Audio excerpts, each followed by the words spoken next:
Okay, what is eBay dropshipping? Dropshipping is actually a concept where a buyer places an order at your store and then you forward the order to your supplier, and the supplier will actually ship the item directly to your customer. So in this model, there's no holding of any stocks or inventory. So the risk is actually very low compared to traditional retail business and e-commerce, where they actually buy stocks from China first and then actually sell them online or in retail shop. This way there will be risk involved as you might not be able to sell the item.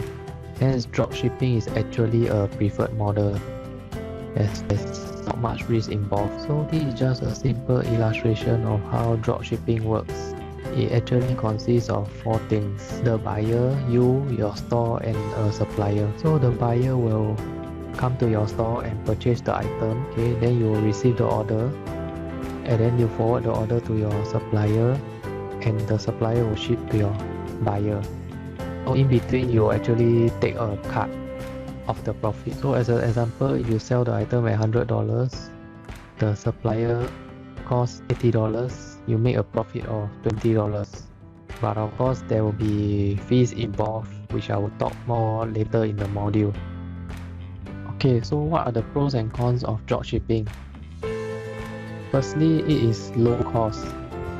You actually don't need capital to actually start this business compared to other traditional e-commerce business.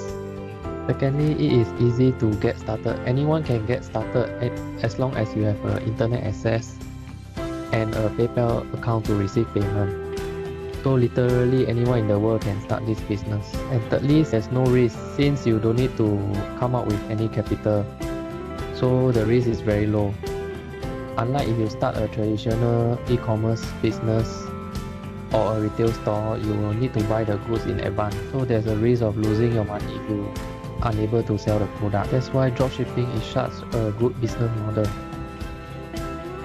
So for the cons, you will have usually lesser control because you can't decide when to actually ship the item. So in this case, you are actually 100% reliant on your supplier. Hence, it is very important to choose a good supplier, which I will actually talk more in the later module, how to actually choose a good supplier that are actually dropship friendly and also will ship to your customer on time.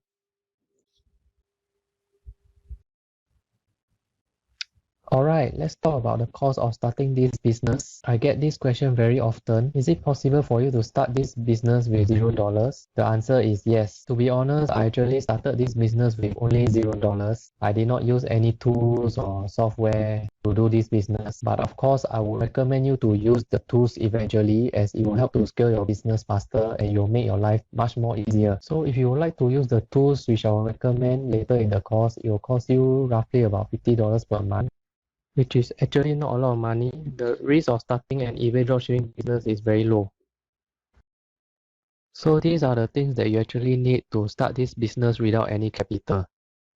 The first one you need is actually a credit card. Why you need a credit card is because so that you don't need to pay the goods upfront. But of course you can use a debit card, but you will definitely deduct your bank account balance. So there's some capital involved in a way that you need to pay the goods upfront. So I would recommend you to actually get a credit card. And using a credit card, you'll get more rewards such as cashback, air miles, which can actually help to offset your currency fees if you are an international seller like me. However, if you can't get any access to a credit card, then you have to either use a debit card or you can work with supplier that allow PayPal payments, which I will talk more in the later module. Suppliers such as Amazon doesn't allow PayPal payments, but there are a few suppliers that allow PayPal payment. Okay, so the next thing you need is an eBay account, which is free to create. You need an Amazon account. You need a PayPal account, which is also free to create. And lastly, what you need is time. If you are not going to use any software, then of course you will definitely need to put in some time to monitor the stocks, the prices, and also manually looking for items to list. So if you can, I will recommend you to use the tools which I will talk about throughout this course. It will actually help you to save a lot of time.